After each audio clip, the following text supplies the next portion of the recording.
সংক্ৰান্ত কৰি হিমন্ত বিশ্ব শৰ্মা ডাঙৰীয়াই 1951 চন ভিত্তিবছৰ কৰিব নোৱাৰিলে। 1951 চন ভিত্তিবছৰ কৰাৰ কাৰণে তেওঁ যিমান তেওঁৰ চেষ্টা সকলো চেষ্টা সুপ্ৰিম কোৰ্টলৈকে তেওঁ অব্যাহত ৰাখিছিল। আমি জমিয়ত উলেমায়ে হিন্দ আমছু তেওঁলোকে কেছ কৰিছিল, আমি সহায় কৰিছিলোঁ। ৰাহুল গান্ধী ডাঙৰীয়াই এই ক্ষেত্ৰত উকিল বিভিন্ন ক্ষেত্ৰত আমাক সহায় কৰিছিল।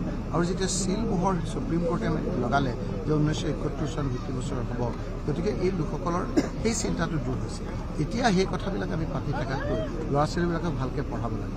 কেনেকৈ পঢ়াই পেলাই ডক্টৰ ইঞ্জিনিয়াৰ কৰিব পাৰি, কেনেকৈ ছুপাৰ স্পেচিয়েলিষ্ট কৰিব পাৰি, কেনেকৈ ল'ৰা ছোৱালীবিলাকে ক'ত পঢ়িব লাগে, কোনে ছায়েন্সত পঢ়িব লাগে, কোনে আৰ্টছত পঢ়িব লাগে, কোনে আপোনাৰ কমাৰ্চ পঢ়িব লাগে, কোনে কম্পিটিটিভ এক্সামিনেশ্যনবিলাকত কেনেদৰে গ'লে আগবাঢ়ি যায়, সেই কথা বতৰাবিলাক যেনেকৈ বিভিন্ন প্ৰতিষ্ঠানে শিকায়, সেই কথা পৰিৱেশ কৰিবৰ কাৰণে আমি এটা চেষ্টা কৰিছোঁ, যাতে আমাৰ এই চৰ অঞ্চলৰ ছোৱালী বা আমাৰ চাপৰি অঞ্চলৰ ছোৱালীয়ে ভালকৈ পঢ়া শুনা কৰি, খেতিয়কৰ ছোৱালীয়ে যাতে ভালকৈ পঢ়া শুনা কৰি ছুপাৰ স্পেচিয়েলিষ্ট হৈ ডক্টৰ হিমন্ত বিশ্ব শৰ্মাক ভগৱানে নকৰক যদি কিবা বেমাৰ আজাৰ হয়, তেতিয়া যাতে ইয়াৰ চৰ অঞ্চলৰ ছুপাৰ স্পেচিয়েলিষ্ট ছোৱালী ডাক্তৰে যাতে ভাল কৰে, তাৰ ব্যৱস্থা যিদিনা হ'ব সেইদিনা মই ভাবিম যে আমাৰ এই কষ্ট সংক্ৰান্ত কৰি হিমন্ত বিশ্ব শৰ্মা ডাঙৰীয়াই 1951 চন ভিত্তিবছৰ কৰিব নোৱাৰিলে।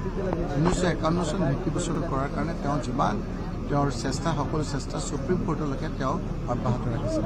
আমি জমিয়ত উলেমায়ে হিন্দ আমছু তেওঁলোকে কেছ কৰিছিল, আমি সহায় কৰিছিলোঁ। ৰাহুল গান্ধী ডাঙৰীয়াই এই ক্ষেত্ৰত উকিল বিভিন্ন ক্ষেত্ৰত আমাক সহায় কৰিছিল।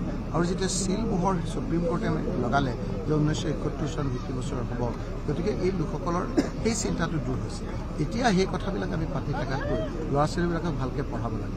কেনেকৈ পঢ়াই পেলাই ডক্টৰ ইঞ্জিনিয়াৰ কৰিব পাৰি, কেনেকৈ ছুপাৰ স্পেচিয়েলিষ্ট কৰিব পাৰি, কেনেকৈ ল'ৰা ছোৱালীবিলাকে ক'ত পঢ়িব লাগে, কোনে ছায়েন্সত পঢ়িব লাগে, কোনে আৰ্টছত পঢ়িব লাগে, কোনে আপোনাৰ কমাৰ্চ পঢ়িব লাগে, কোনে কম্পিটিটিভ এক্সামিনেশ্যনবিলাকত কেনেদৰে গ'লে আগবাঢ়ি যায়, সেই কথা বতৰাবিলাক যেনেকৈ বিভিন্ন প্ৰতিষ্ঠানে শিকায়, সেই কথা পৰিৱেশ কৰিবৰ কাৰণে আমি এটা চেষ্টা কৰিছোঁ, যাতে আমাৰ এই চৰ অঞ্চলৰ ছোৱালী বা আমাৰ চাপৰি অঞ্চলৰ ছোৱালীয়ে ভালকৈ পঢ়া শুনা কৰি, খেতিয়কৰ ছোৱালীয়ে যাতে ভালকৈ পঢ়া শুনা কৰি ছুপাৰ স্পেচিয়েলিষ্ট হৈ ডক্টৰ হিমন্ত বিশ্ব শৰ্মাক ভগৱানে নকৰক যদি কিবা